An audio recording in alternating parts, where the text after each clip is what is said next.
Has anybody seen the news these days? It's kind of depressing, isn't it? And then just when you think it's over and done with, there's more. It gets worse and worse. Except when there's a royal baby. Then we all get excited for a while. Until we start thinking about, I wonder if they've got a nanny. Why don't we have a nanny? That's not right. Why can't we be like a beautiful hummingbird, hovering back from a flower and looking at it and deciding which way to go next, maybe taking another direction? I think our thoughts sometimes become who we are. And sometimes that's not good, is it? I'm going to take you back to May 1994. I had a fantastic life. I had a new house. I had a 4-year marriage. I had a brand new job. And I had a baby girl. She was lovely.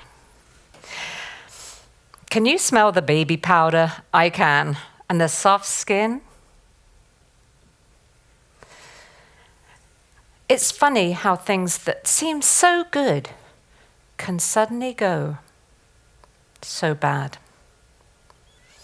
On May 31st, 1994, I learned the school district was laying off 30 people, myself included. Then Katie got sick.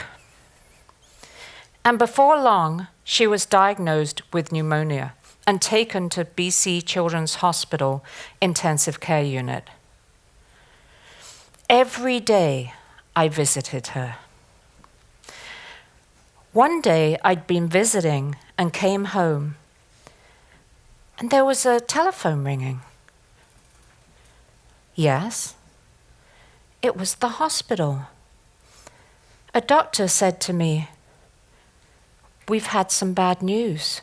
Some tests have come back. Katie has AIDS." AIDS! I couldn't believe it.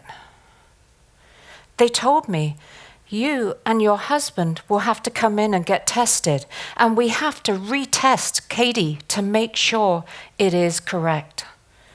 In 1994, you had to wait a week for the results.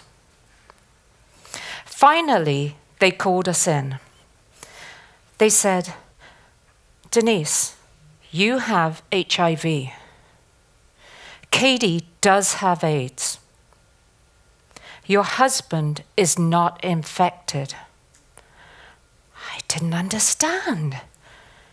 Later, I found out I had been infected by a man in a relationship before I met my husband 5 years ago.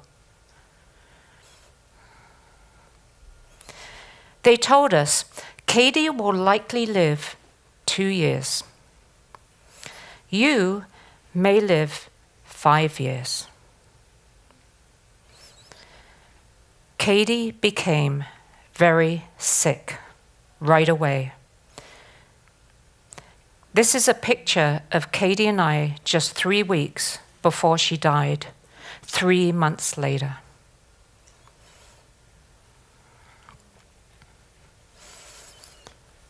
When I came home from the funeral, there were bills waiting in the mail from the ambulance. I opened them up. It turned out that I had been cut off my health insurance, my life insurance, my disability insurance, all by mistake. I couldn't believe how bad things were getting. In 1996, the World AIDS Conference was held in Vancouver, and brand new medication came in, which meant that people were living longer with HIV. And this may be a spoiler alert, but I survived. Thank you.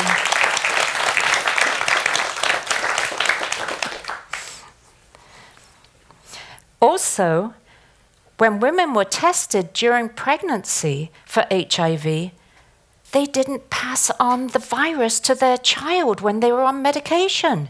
Since 1997, not one child has been infected with HIV in Vancouver since the mothers were on the medication. It's amazing. It was such good news. I thought it was time to found a company for children with HIV because the stigma was so terrible. They told me, be very careful who you tell. People won't understand. I didn't even tell my mother or father. I started an organization called the Hummingbird Kids Society. Now, how did I find that name? Well, I wanted it to be West Coast Indigenous. And I went looking in Gastown for a name. And I found a little box by Tsimshian artist Bill Helene. I opened the box with the beautiful hummingbird inside. There was a note. It said, "Hummingbird comes into your life at times of great sorrow. Happiness and healing will soon follow." It was perfect, the perfect name for the society. And I started doing some advocacy because I know that advocacy can help you when you're in a traumatic situation. But unfortunately, it didn't help me. I was soon diagnosed with chronic post-traumatic stress disorder, PTSD. Who does PTSD affect? PTSD affects combat veterans, first responders. But you know, PTSD affects people like you and like me. What are the symptoms of PTSD? For me, the biggest one was having nightmares. The nightmares are terrible with PTSD. I would wake up in the middle of the night and look at my husband and nudge him because I was seeing rats run across the top of the curtains. He'd turn on the light. Nothing was there. Then I'd nudge him again because I saw spiders crawling up the sheets towards me. In addition to that, tsunamis were coming towards me, tornadoes rushing in. And I even dreamt I would go to the fridge, open the door, and I'd forgotten to buy milk for Katie. She was going to die. I kept dreaming that over and over again. I couldn't function during the day, and I still have those nightmares to this day. A friend of mine knew that I was not doing well. And she suggested that I come out to Calgary and visit with her and go and take pictures of the snowy owl that was north of Calgary. Now, I must admit, I thought twice about it because it was minus 24 degrees centigrade. January in Calgary, not exactly my favorite time of year. But I went. And she took me on a voyage to photograph the snowy owl. I was excited. I had my new cell phone, and guess what it had in it? A camera. It was amazing. I said, "Kim, you've got to look at this. This is incredible." She said, yeah, she brought her zoom lens and her big camera. I said, "But this one goes to something called Instagram, and I can post it right away. It's amazing." We went up the north, and we saw snow blowing over fences. We saw purple shadows of trees on the ice. It was incredible. And then we saw it, the snowy owl. It's a beautiful bird. That's Kim's picture. This is mine. Now, there may be a snowy owl on there, I'm not sure. It may have just flown by. But I was kind of pleased with that picture. I sent it to Instagram right away. What I found was that the longer time went on, the more creative I became. And I also wanted to take photographs all the time. I thought, hey, there's something going on there. I've got to get in touch with somebody, talk about PTSD. And so I'm not really very shy. I phoned right away down to Stanford University, the head research center for PTSD. And I said, you're not going to believe this. I found that photography is making me happier. And they said, yes, we know. I said, what? They said, we already do projects of photography with combat vets returning from war. I was surprised. They said, what we do is we get them to take a photograph of whatever reminds them of the event. Now, it can be fireworks, reminds them of gunfire. Then we get them to take 4 photographs of something that they like, something that they're going to be more creative with. It could be a park bench. After that, they can show the fireworks picture to their colleagues and say, this is what I went through. It makes it easier to communicate. And then they show the nice pictures. And this works. It's in Palo Alto, California right now.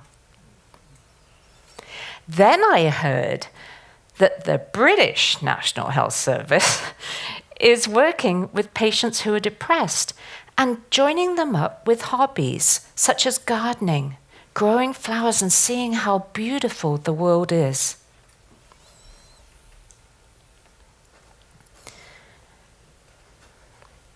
Today, I have a different life.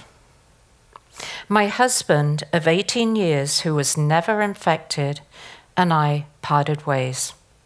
The marriage couldn't take that pressure.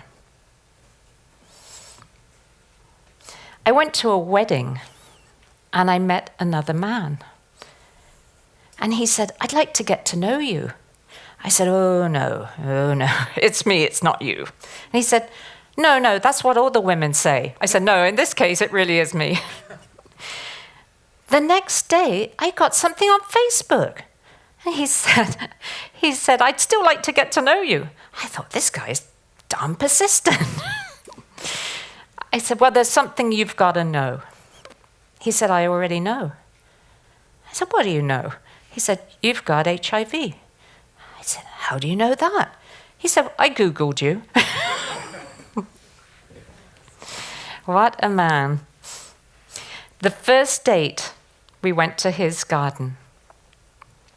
And I heard a buzz go past my ear. What do you think it was? It took me over 200 shots to get this picture. But isn't that a beautiful bird? The way I got this photograph, for any photographers out there, I concentrated not on where the hummingbird was, but where it could be. That's like life.